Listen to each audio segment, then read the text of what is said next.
This is Act 1, Scene 3 of my senior project play, Adorable, a 2 to 4 act play by Edmund Thomas, D.D. Medeo Kane, myself. Act 1, Scene 3, Stalking, Secrets, and Murder. Setting, interior of the hotel, Dayton's room, daytime. The right wing lights illuminate. Dayton West is seen putting on an over-the-shoulder bag. He turns around to start to exit to the off-stage right ramp, but he is startled to see Hayden Paris in front of him. Hayden Paris says, "Been a bit, huh?" Dayton West says, "Hayden? What are you doing here? Why aren't you in rehab?" Hayden Paris says, "I missed you too, Hayden. Seriously? Nothing? I left, stupid. I came to see your race against Max, you idiot." Dayton West says, "Hayden, you're high. Let me take you back to rehab. I'll let Francesco know that I'll be late. Come on." Dayton West reaches for Hayden Paris' hand, but he slaps it away and starts yelling, "Fuck off. I don't need you. God, you sound like Mom and Dad." Dayton West now starts getting upset. Dayton West says, "Well, maybe I should. You're killing yourself, Hayden. Can you not see that?" Hayden Paris says, "Never mind. I don't care about your stupid race." As this next line is a very important line, it is said in a very clear manner. "Leave me alone. I'm better off." A jab suspense sound effect is played. Dayton West admits defeat and lets him go.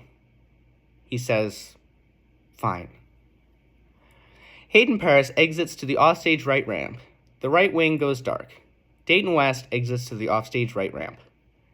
Setting, fourth wall narration. The blue light illuminating the stairs turns to white. The narrator says, "That was tough to watch." Anyways, while this was all happening, over 1,000 miles across the ocean, something tragic happened. The plane that took the Jacksons to Belgium crashed on landing. Benji, his father, and his brother were unharmed, but their mother was killed on the plane. A week later, his brother committed suicide, as he had a very good relationship with his mom. And after all of this, Benji's dad, Mason, a sweet and calm man, became scary, abusive, and terrifying. Oftentimes, he started to burn Benji with cigars. When Benji turned 18, he escaped and flew back to the United States to visit Kit, but something wasn't right. The white light illuminating the stairs turns to blue. Setting, interior of the restaurant, daytime. The main stage lights illuminate. The main stage curtains open.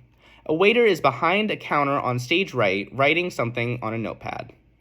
Middle Christopher Kit Elliott and the date are sitting at the table on stage left across from each other, laughing about something. Middle Benjamin Benji Jackson enters from offstage right, excited to see Middle Christopher Kit Elliott. But when he sees the date, he frowns and hides behind a flower pot. Middle Christopher Kit Elliott says, "I'll be back. I gotta go use the bathroom." Middle Christopher Kit Elliott exits to offstage left. After he exits, the date takes his phone out of his pocket and dials a number. He holds it up to his ear. The date says into the phone, "Hi, dear. Yes, I'm still at work. I'll be back home in about an hour. All right. Bye." Middle Benjamin Benji Jackson is furious and exits to offstage right. The date puts the phone back in his pocket. Middle Christopher Kit Elliott re-enters from offstage left and sits back down at the table. The date says, "So, where were we?"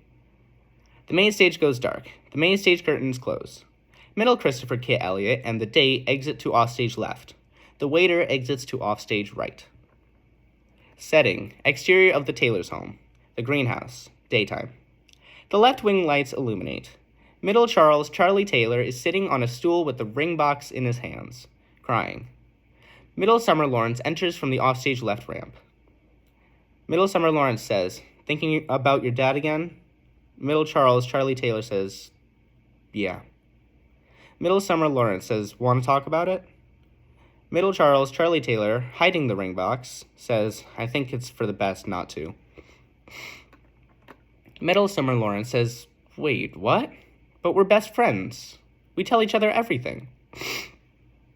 Middle Charles Charlie Taylor says, starting to get angry about the situation, but not at his friend, "Not this time."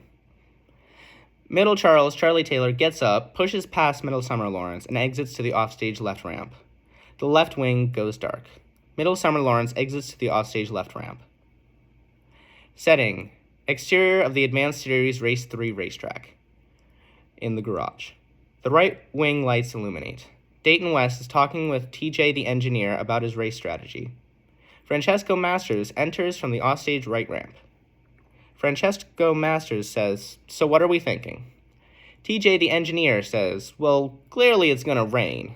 We're thinking about putting on more grippy tires to start, and see what happens from there." Francesco Masters says, "I think that's fine. Dayton, what about you?"